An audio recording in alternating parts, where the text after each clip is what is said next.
Hi students, இந்த வீடியோவில் 6ஆம் வகுப்பு முதல் பருவத்தில் இயல் 2ல் இருக்கக்கூடிய பாடப்பகுதியில் இருக்கிற கேள்வி பதில் பார்க்கலாம். சிலப்பதிகாரம்.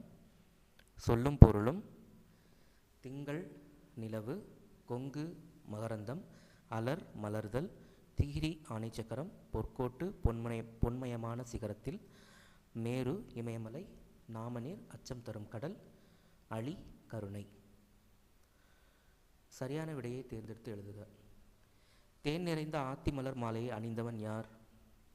விடை சோழமன்னன். சிலப்பதிகாரம் என்னும் காப்பியத்தை இயற்றியவர் யார்? இளங்கோவடிகள். தமிழின் முதல் காப்பியம் எது? சிலப்பதிகாரம். சிலப்பதிகாரம் வேறு எந்த பெயர்களினால் போற்றப்படுகிறது? முத்தமிழ் காப்பியம், குடிமக்கள் காப்பியம். இரட்டை காப்பியங்கள் எவை? சிலப்பதிகாரம், மணிமேகலை. கழுத்தில் சூடுவது தார். கதிரவனின் மற்றொரு பெயர் ஞாயிறு. பிரித்தெழுதுக. வெண்குடை வெண்மை கூட்டல் குடை.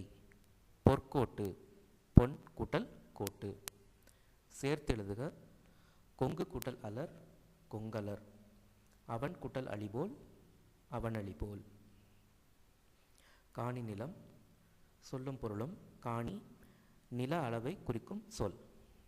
மாடங்கள் மாளிகையின் அடுக்குகள். சித்தம் உள்ளம். சரியான விடையை தேர்ந்தெடுத்து எழுதுக. 20ஆம் நூற்றாண்டின் இணையற்ற கவிஞர் யார்? பாரதியார். பாரதியாரின் இயற்பெயர் என்ன? சுப்பிரமணி. பாரதியார் என்னும் பட்டம் யாரால் பாரதிக்கு வழங்கப்பட்டது? எட்டயபுரம் மன்னரால் வழங்கப்பட்டது. பெண்ணுரிமைக்காகவும் மண்ணுரிமைக்காகவும் பாடிய கவிஞர் யார்? பாரதியார். பாரதியார் இயற்றிய நூல்கள் யாவை? பாஞ்சாலி சபதம், கண்ணன் பாட்டு, குயில் பாட்டு. கிணறு என்பதை குறிக்கும் சொல் கேணி. சித்தம் என்பதன் பொருள் உள்ளம். மாடங்கள் என்பதன் பொருள் மாளிகையின் அடுக்குகள். பிரித்து எழுதுக. நன்மாடங்கள் நன்மை கூட்டல் மாடங்கள். நிலத்தினிடையே நிலத்தின் கூட்டல் இடையே. சேர்த்தெழுதுக. முத்து கூட்டல் சுடர் முத்துச்சுடர். நிலா கூட்டல் ஒளி நில ஒளி. பொறுத்துக. முத்துச்சுடர் போல நிலா ஒளி. தூய நிறத்தில் மாடங்கள். சித்தம் மகிழ்ந்திட தென்றல். சிறகின் ஓசை. சரியான விடையை தேர்ந்தெடுத்து எழுதுக. பறவைகள் இடம்பெயர்தலை எவ்வாறு அழைப்பர்? வலசை போதல். எவற்றை அடிப்படையாக கொண்டு பறவைகள் இடம்பெயர்கின்றன? நிலவு, விண்மீன், புவியீர்ப்பு புலம். எதற்காக பறவைகள் இடம்பெயர்கின்றன?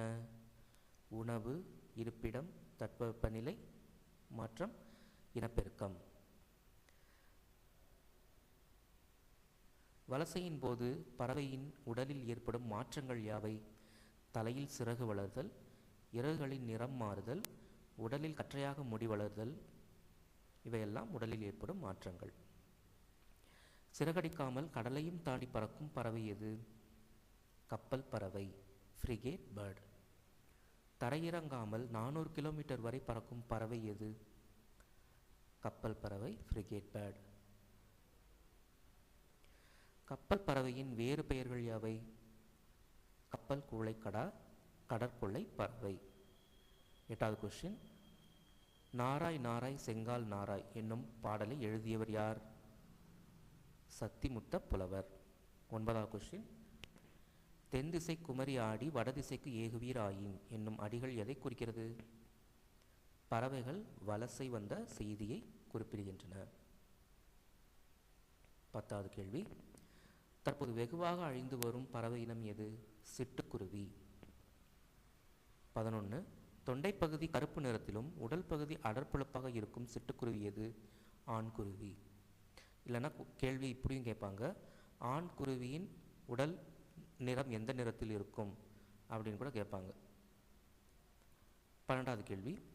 உடல் முழுவதும் மங்கிய பழுப்பு நிறத்தில் இருக்கும் சிட்டுக்குருவி எது? பெண் சிட்டுக்குருவி. 13வது கேள்வி. சிட்டுக்குருவி எத்தனை முட்டைகள் இடும்? 3 முதல் 6 வரை முட்டைகள் இடும். 14வது கேள்வி. சிட்டுக்குருவியின் அடைகாக்கும் காலம் எவ்வளவு? 14 நாட்கள். சிட்டுக்குருவிகள் வாழ முடியாத இடம் எது? துருவ பகுதிகள். இமயமலையில் 4000 மீட்டர் உயரத்தில் வாழும் உயிரினம் எது? சிட்டுக்குருவி. சிட்டுக்குருவியின் வாழ்நாள் காலம் எவ்வளவு? 10 முதல் 13 ஆண்டுகள். இந்தியாவின் பறவை மனிதர் யார்? டாக்டர் சலீம் அலி. டாக்டர் சலீம் அலி அவர்கள் வாழ்க்கை வரலாற்று நூலின் பெயர் என்ன?